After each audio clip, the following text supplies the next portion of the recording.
Hi, John Call here. It is February 1st, Wednesday. Just quickly, the House and the Senate agreed on deadlines, committee deadlines. The committee deadline for House of Origins is March 16th. That's pretty compressed. It's going to put a lot of pressure on everybody. The second deadline for the other body, then, if you send a House bill, for example, over to the Senate, it has to be out of the Senate committee counterpart by the 23rd. And the final deadline for bills to get out of committee is March 30th. So that's pretty tight set of deadlines. Good afternoon, superintendents and school board members. It's been another busy week at the Capitol. It started with the Senate not confirming Commissioner Anderson, the Commissioner of Energy. She had quite a history in the Senate, and it appeared that the Republicans that are in charge were not willing to accept that history. The governor was not at all happy about that, and this added fuel to the fire of the division between Republicans and Democrats. As far as education goes, and not just the general atmosphere around here, Senator Carlin Nelson had a bill for online learning, and Dr.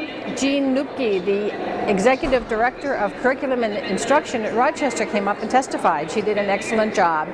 However, Senator Nelson did take her bill from having a very big impact on online to actually more of a study, and that was from input with a lot of different groups who weren't quite ready to go that fast when it comes to making changes on online learning. Representative Peterson in the House had the bill that has been referred to as last in, first out. It is actually just the opposite of that. It would have teachers be their leave of absence, unrequested leave of absence, be based more on their performance than on their seniority. And as would be expected, the unions are not at all happy about that. The bill had numerous questions and has been laid over for a continued hearing when they come back from their break, which starts actually Thursday at 4 until next Wednesday at noon. They're breaking for caucuses. It's the longest break they've ever taken for caucuses, but I think a lot of people have questions for them, and they want to do town hall meetings prior to their caucuses. So that bill will be continued next week.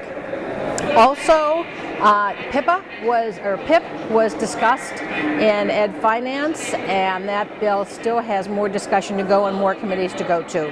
As far as the levy bill that we talked about last week, Representative Woodard and Representative Slocum are still working on that bill together, and we hope to see some good results come out of that will be benefit to all pupils in public schools. Right now, there is not another hearing set for that. Senate File 1493, Senator Daley, who had actually 2 hearings in Ed Finance or Ed Policy in the Senate, that bill for teachers to pass a basic skills test has actually been passed to the floor, and some amendments were made to it that the student teachers could not begin to do their student teaching until they passed the basic skills test. However, if they did not pass it, they could take remediation to get them to be able to pass the test before they could actually go into any classroom.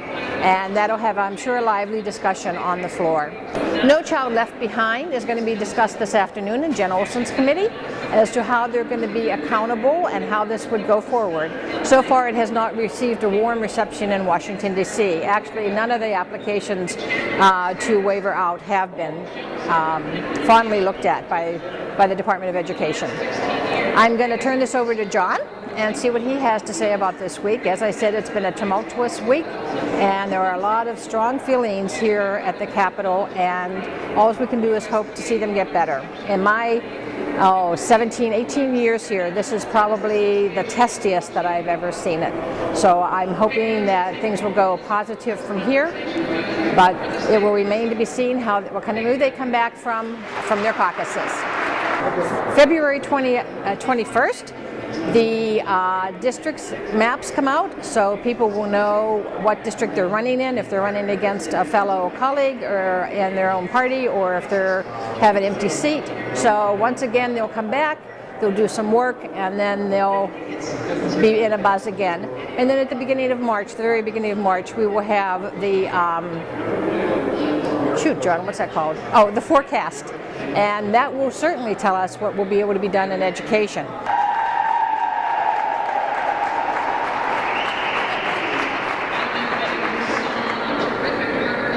There are a lot of constitutional amendments that have been introduced this session. The first hearing on constitutional amendment is this afternoon. It is on voter ID. That's pretty much a summary of what's been going on here this week. I apologize a little bit for the background noise, but that's just part of the program here most days. Thank you. See you next week.